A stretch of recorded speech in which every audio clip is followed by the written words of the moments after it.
International Media TV. Television that listens to you. Hi, I'm Johnnie Burrell. Welcome to the program.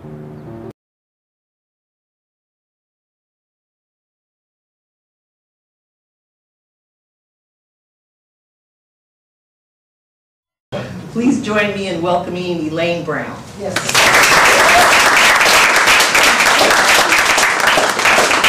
I don't know if you can hear me.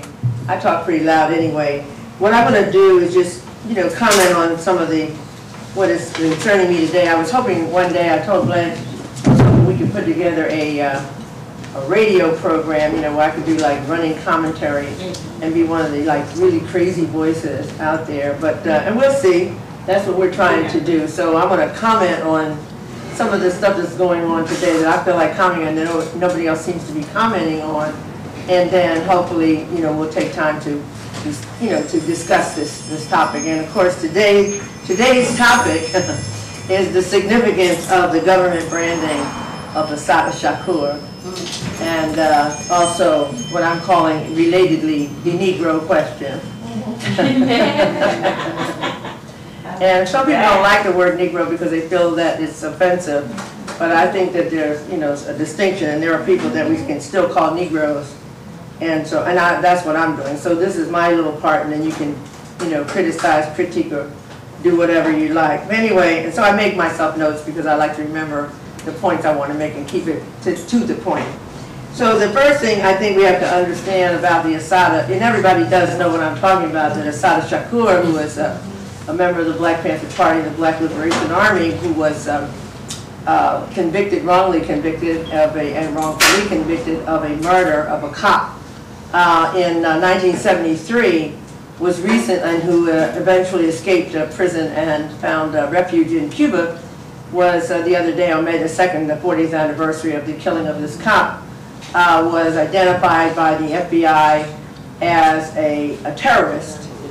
The most wanted, the most wanted terrorist, which I find, just amazing. But anyway, so the first thing I think is important about that is the government that identified her as a terrorist. Let's not get it twisted. It's not they say she's a terrorist. It's the, how we say they say this or they say that. Really, we should be talking about the government of the United States declared her a terrorist. And so we have to know that that Department of Justice, is run by a Negro named Eric Holder. And so we're going to start out with the Negro question. And the first Negro I want to identify is Eric Holder.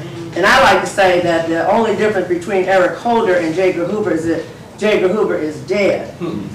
So we see that people like Rat Brown were targeted, Stokely Carmichael, these individuals, SNCC, all these people targeted. Nation of Islam, you name it, they were targeted because they were black militants, black hate groups, whatever hit Hoover in his mind. And there are just like volumes of documents saying this is true. Now, what makes us think this went away just because we went away?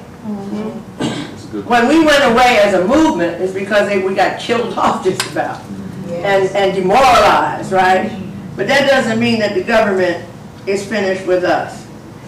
One of the problems we have, and this is the last little thing I say about that, but to me, I really wanted to meet Gaddafi. I was thinking, look, Gaddafi, Muammar, I know we can get together, right? You kind of look like Huey, too, you know what I mean? Anybody ever notice that?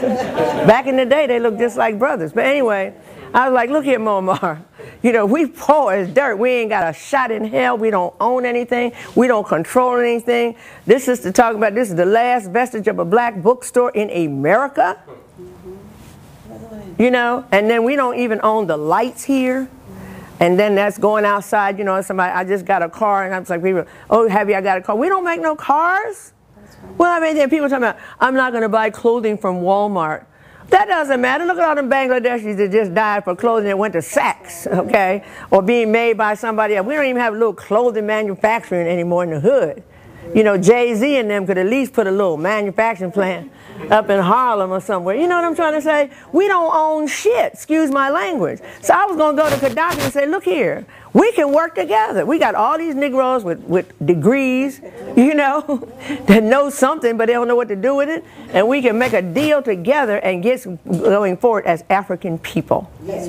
And that is what Gaddafi was about, and that is why he had to be murdered, because he was moving on that agenda like you can't. And then had the nerve enough to be talking about Obama was his brother. So that was like an ixnay, right? You know, you always want to know your friends and know your enemies. Now, if you want to overcome your enemy, then you might have to gather with you friends that you don't like. Nobody ever learned how to speak Spanish in the Black Panther Party, which is a disgrace, actually, you know, to show you how ignorant and dumb we were. But we didn't learn it. We didn't have to, because Cha-Cha Jimenez had the Puerto Rican community, right? The Brown Berets had East LA, right? The Young Patriot Party, which is a group of white boys out of Chicago who are like the young, I call them the what do you call that, the left-leaning Timothy McVeighs. They were strapped crazy, and they organized around tenants' rights with blacks. So that you ended up having, they had a breakfast program just like we did, and they had a free breakfast and a hoedown, and I'm not making this up. So they were a part of it. And then we said, how can we talk about our freedom in the face of the oppression of women as a group? And we couldn't. We were the only black organization at that time that issued a statement that women's liberation was a part of our struggle. Not feminism, not Gloria Steinem and her bourgeois feminism, third world, first aim, second, whatever it is. No, women's liberation, you know. And the bottom line of that was black women in the world are the poorest of the poor, you know. Somebody wants to talk to me about this Sanford woman and abortion. But we all know that she had heard what is the name of the group that Sanford started?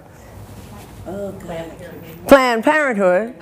That Planned Parenthood was planned to make sure that certain populations didn't have children. As a result, we don't have any, you know, child growth big thing. We have a high infant mortality rate. So we said women's liberation, though, was a part of our struggle, because we are half the world, obviously. And the poorest and the bottom of them are black women in Africa and in America, right? We said that how can we talk about our liberation when gays are oppressed? And we were the first organization. You just seen the black men in the party. They were like, oh, hell no. No. We went along with the Mexican piece, right? We went along with the women's people. We ain't along with no gays. And Huey was like, you know, I'm not a man, I'm not a woman, I'm just a plain-born child. Huey Newton said that, quoting somebody, probably Bob Dylan might have been. But anyway, the point is, so we said that. And then we said, what about the people who are locked out of their lives because they are disabled? And we formed a coalition with Ed Roberts and the Center for Independent Living in Berkeley. So this is called Melba and Al, A Story of Black Love in Jim Crow America. And I met this woman named Melba Preston, and long story short, and she's probably closing in on 90 now, right? And anyway, she is the mother of a woman that I knew in Atlanta, and she said, oh, you go to Long Beach and want to meet my mother. And I was like, why would I want to meet your mother? You know, it's like, you know, just because I'm going to happen to be in Long Beach. Who wants to even go to Long Beach, right? You know, on that freeway, I hate from LA to Long Beach, I hate that freeway, right?